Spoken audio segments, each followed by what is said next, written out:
workers, the guys like you who voted for Trump, they're not getting a piece Can I of speak that. freely? Yeah. We got shit on. Protesters are getting moved back by the police. They're blocking the highway here and stopping traffic completely. I sleep with my computer by the bed. When I get an alarm, I wake up and I go into action.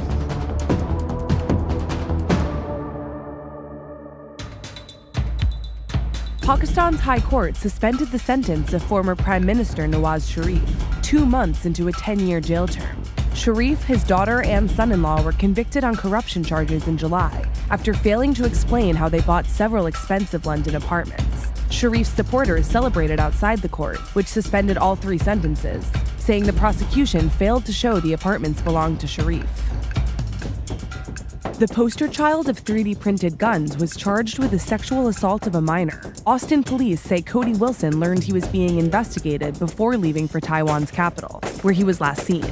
An arrest warrant affidavit alleges the 30-year-old met a 16-year-old girl on SugarDaddyMeet.com, paying her $500 for sex in an Austin hotel room last month. Wilson didn't respond to a request for comment.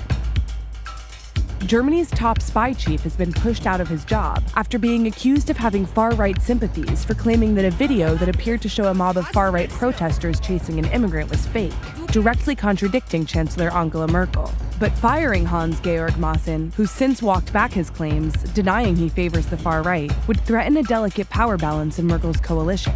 So instead, she's promoted him. The ayes appear to have it.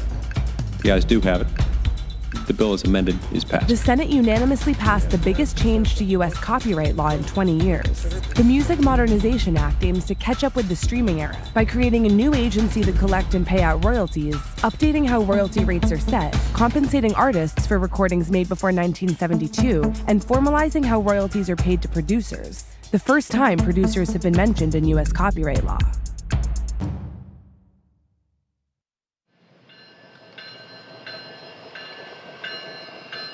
This should be a great time to be an American steelworker. Demand's up. Hiring's up. This guy is in the White House. We're going to be instituting tariffs. Workers are back on the job, and we are once again pouring new American steel into the spine of our country. Trump kept those promises. About time, right? And for now, at least, they seem to be giving the steel industry a shot in the arm. In the first quarter after Trump announced his steel tariffs, the industry's profits more than doubled. For steel workers, though, it's another story.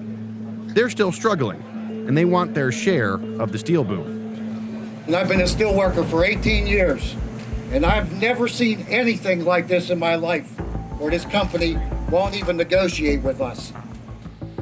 In a hotel in downtown Pittsburgh, leaders of the United Steelworkers Union and the U.S. Steel Company are trying to negotiate a new contract. The word around town is the talks aren't going very well. Steelworkers are preparing for a historic strike that could come any day now. In the Mon Valley, just south of Pittsburgh, U.S. Steel has giant plants that date all the way back to Andrew Carnegie. Workers here have voted to strike if they don't get a new contract with a raise. Quick. Too soon. Hit it right into me. Justin Ellsworth is 37. He's worked at U.S. Steel's Clairton Coke Works plant for 13 years.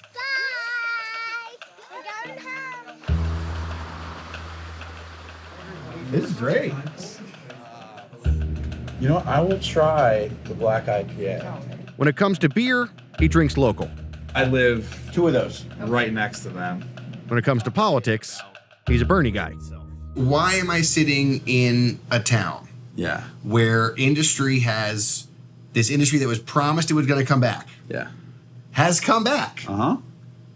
Why am I sitting in a town talking to a worker who's thinking about maybe going on strike? Well, there's a difference between a company making money and its workers making money. It's the long and the short of it. While the tariffs have done wonders for our industry, so far, that hasn't filtered down to us. U.S. Steel says its proposed contract contains significant base wage increases, lump sum bonuses, and choice among high-quality benefit plans. Workers don't see it that way. They agreed to a pay freeze and reduced benefits in their last contract. They sacrificed through the bad years. Now they want to enjoy the good ones. We never threatened a labor stoppage because they were, the industry was where it was at. And this time, for them to come to us and say, some of the original proposals were just insane. So all we're asking is for, kind of fair wage increases instead of just kind of, making $2 billion and them kind of coming around the back and okay, let's see how much this we can shove up your ass at the same time that we're making all this money. A work stoppage could literally be announced at any moment. That leaves workers to ponder the loss of income a strike would bring. Guys like Eric Collins. He's got a new bike and a new banknote to go along with it. Eric is 44, a veteran of the Iraq War. The last 13 years, he's worked for U.S. Steel. Eric is a Trump guy.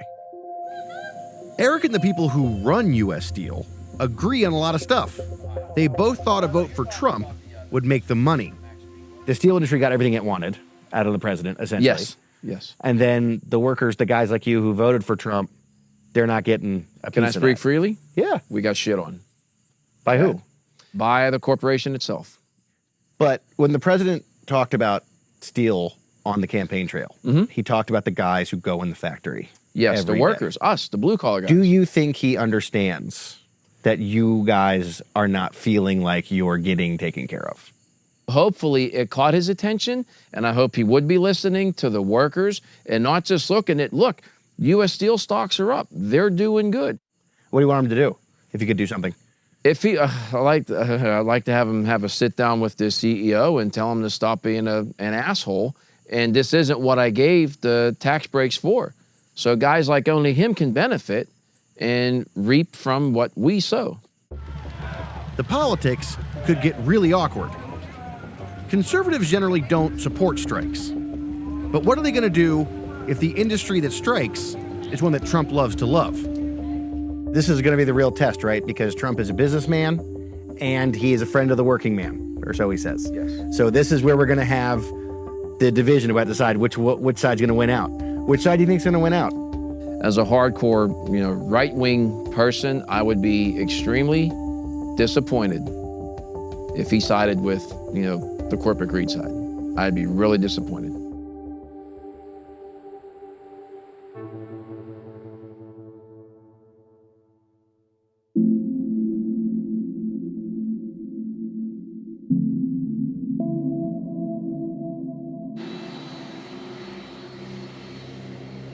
Five days after Hurricane Florence made landfall in the Carolinas, President Trump paid a visit. He chatted with residents, handed out food, and was all compliments when he met with emergency officials. The job you've done has been incredible. Incredible. They're talking about it all over the world, and we've done a real job, and we've got to continue to do that real job because another phase is coming in right now, and we're going to meet that phase just like we've met phase one. If it seems like Trump wants to show that the response is moving quickly, that may be because his administration has been on defense ever since Hurricane Maria struck Puerto Rico, killing what's now believed to be about 3,000 people. His stop in North Carolina was in the town of New Bern, where waters have been receding, but that's not the case everywhere in the state. Here in Pembroke, a small inland town with about 3,000 people, it kind of feels like day one. Military vehicles have been making their way in and out of flooded streets. Rescue crews are searching for people and animals, entering by boat and flying over by helicopter. Most of the town, which sits along the Lumber River, didn't flood during the storm, or even immediately after it. It flooded early this morning, surprising families who thought they had made it out unscathed. My yard, they had to take a bass boat to go get us from our home because we couldn't even drive our vehicles or get from my house. So you had to take a boat out in order to get here. Took a boat out dry to get land. here, yes. And they say we're about to get 4 more feet of water, so we were told.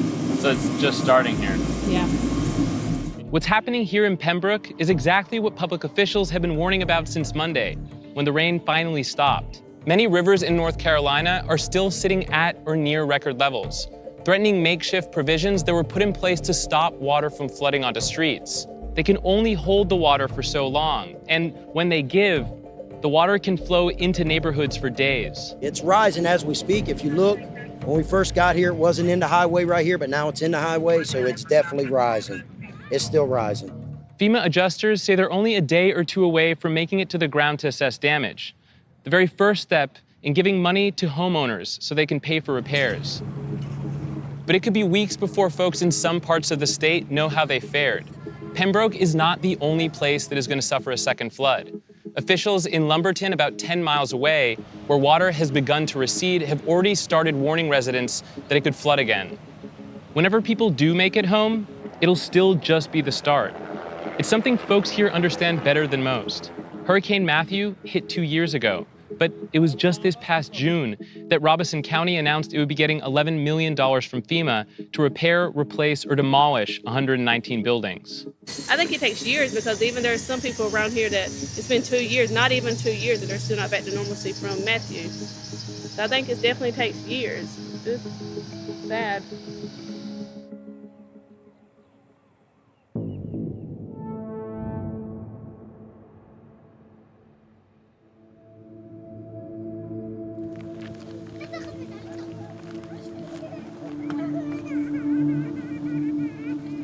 الحياة البسيطة، الناس كانوا بيحبوا بعض الحمد لله. أنا بحب هاي الحياة. الحمد لله حياتنا يعني كلنا متأقلمين مع بعض. This is Khan al-Ahmar, a Bedouin village in the West Bank 5 miles east of Jerusalem, where fewer than 200 people live.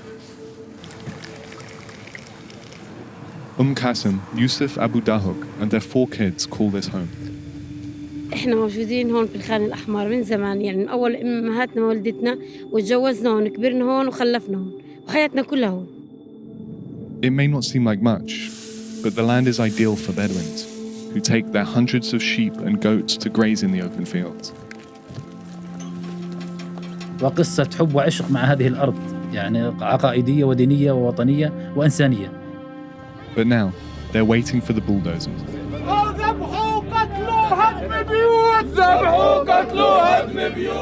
2 weeks ago, Israel's Supreme Court upheld an order to demolish the village and forcibly relocate its residents.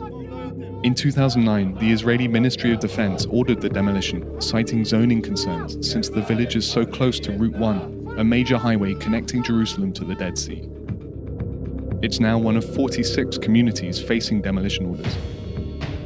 Neighboring Israeli settlers have filed 4 petitions urging the Supreme Court to move forward with the demolition. Finally, this year, the government decided to go ahead.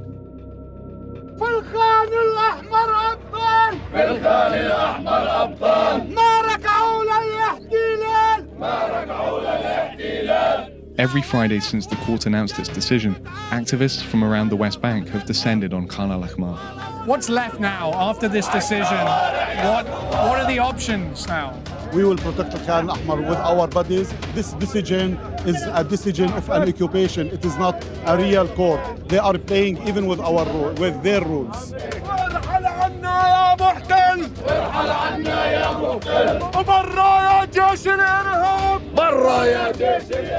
So you can see the protesters are getting moved back by the police.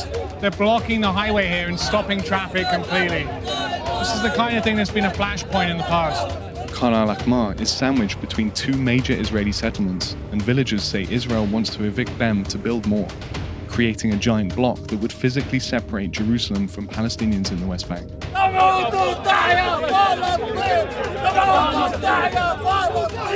Since President Trump was elected, the number of settlements approved by Israel's government has nearly tripled.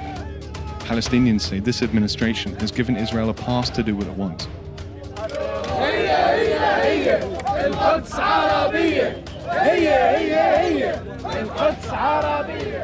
In the West Bank, Palestinians make up about 88% of the population, but have been allocated less than 1% of public land.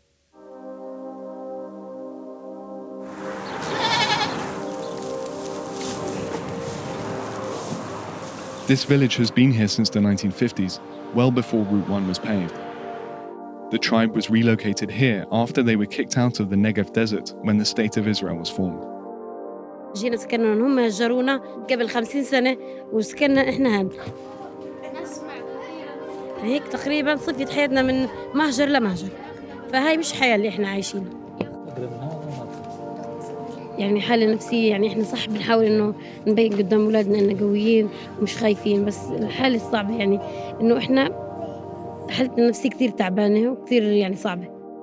The UN issued a statement condemning Israel's actions, saying the forcible removal of an occupied people violates the Geneva Convention and may amount to a war crime. The Israeli government is proposing to build the villages about 70 structures with running water and electricity at this site in Abu Dis. نحن لا نستطيع أن نسكن في هذه المنطقة.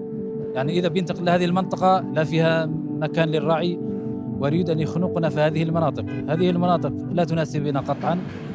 يعني إحنا في حالة أنه قاموا بنقلنا هذه المنطقة يعني كأنك قتل البدوي قتلا.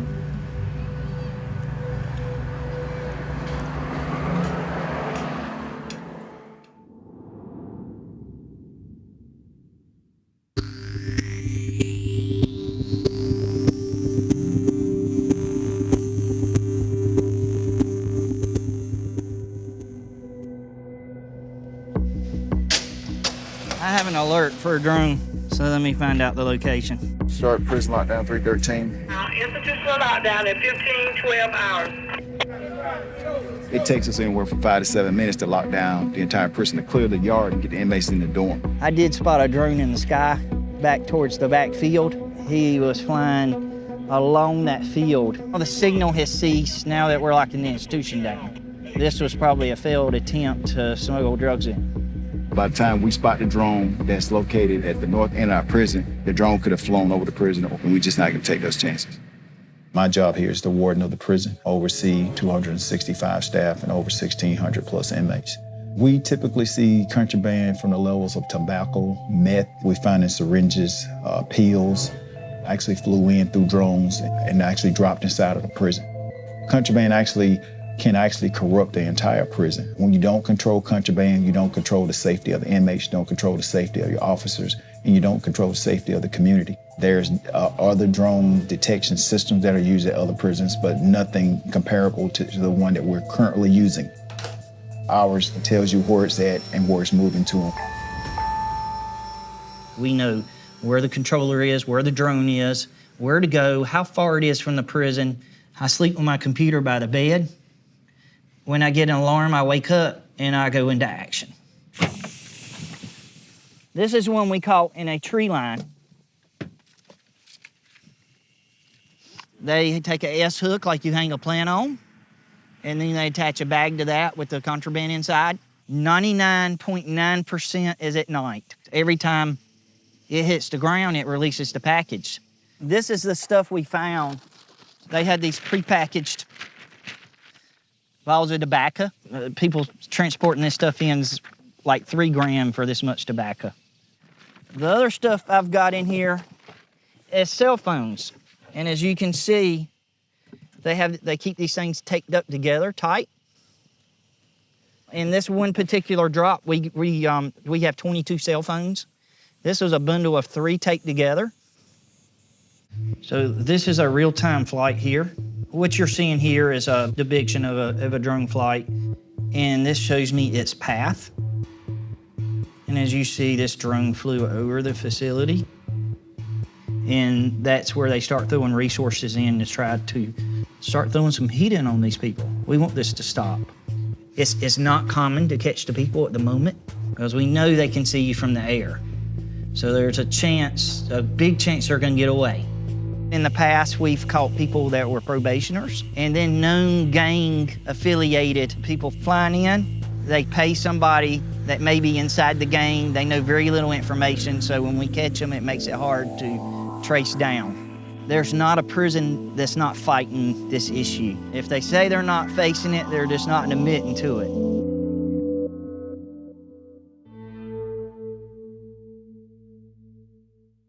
We ain't getting that. This one's a hit. This is disgusting. That could mean so many things.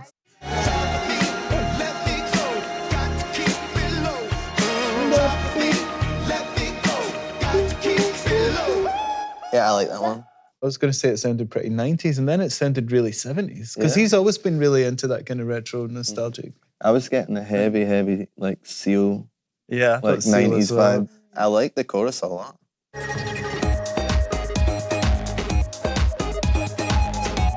He's vibing already. If I was high on ecstasy, I'd probably really enjoy it. The sounds are great, though. The program is great. The shape of the ARP, whatever, it sounds like an upside down drop it like it's hot to me. That is about the last thing I expected any of you guys to say about this. Okay. This is the one that gives you the shoulder. Also, like a look of vague sort of disdain. Take your head So off. we don't, yeah. Yeah, that was immediately identifiable, which is a strength in this day and age when it's hard to stand out. People really love to party and listen to that band. Imagine being the bass player in that band. That'd be a good laugh, Be wouldn't good. it? Be good. It's so much fun. As evidenced by our crap gonk, ear basing. gonk.